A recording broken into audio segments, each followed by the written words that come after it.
Hi guys, Coach Fenz here from FTP Training. Right, in this week's videos we're going to look at climbing skills.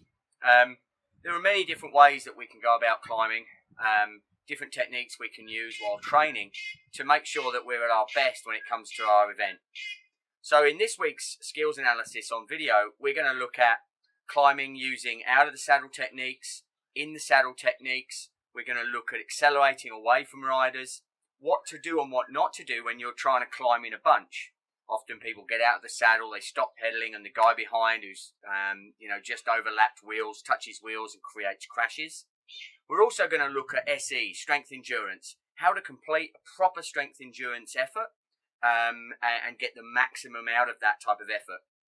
All right, guys, we're going to take you through it step by step.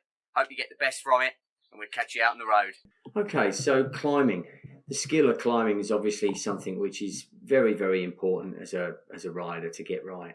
And it's something that we don't generally work too much on in terms of actual skills development. So it's very, very important to get it right. And in this video, we're going to look at climbing techniques. So in our normal climbing technique, we'll use an in and out of the saddle type technique, and everyone will default to cadence that they're happy with. We have different types of work that we will do. For instance, in this video, we're looking at strength endurance training, SE based work. Now, SE based work is very good. It's like an on the bike strength training exercise. You'll see that the body maintains a very good position and very still. The pedals are being driven round at a cadence of between 50 to 70 RPM, and they're being driven round primarily by the quadriceps and engaging both the core to hold the upper body strong and also your glutes. A lot of people, myself included, tend to drop their heels slightly on the downward stroke, and this again aids long climbing.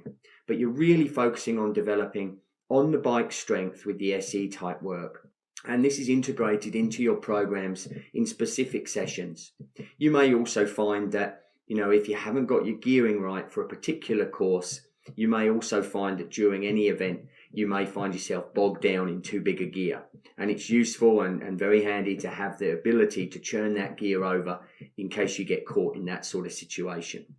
So on the bike, strength endurance, you'll see from this side video, is strong, steady, no upper body movement. This is the classic what not to do with strength endurance, and something what a lot of people tend to do. They tend to be reefing on the bars. This is poor technique, uses extra energy, and is something that wants to be avoided at all cost. So maintain that strong upper body position, engage the core using the quadriceps and glutes to really drive those pedals around. Okay, so now we're going to look more at a more dynamic form of climbing, and this is something which needs to be practiced as well, which is in and out of the saddle. We use this to basically maintain a good speed and keep on top of the gear that we're using.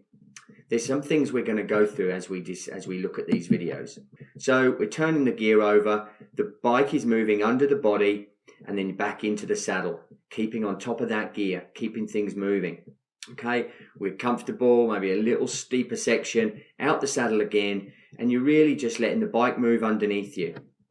Okay, what we'll see in this next shot is something which is very important. As I jump out of the saddle, I'm keeping the pressure on the pedals, so I'm not actually dropping back. A common problem when you're not used to riding in the bunch is that as you go to make the transition from seated position up into out of the saddle position, people tend to stop pedaling.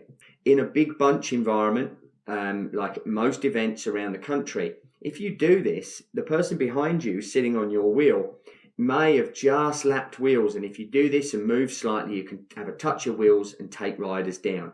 So it's very important to make that transition from seated through to out of the saddle by keeping the pressure on and keeping on top of that gear. Again, this is just good techniques worth practicing. All right, guys, I hope that helps.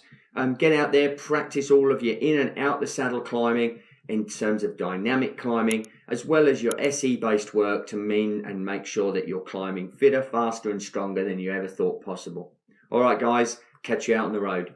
Coach Fenz checking out. Bye-bye.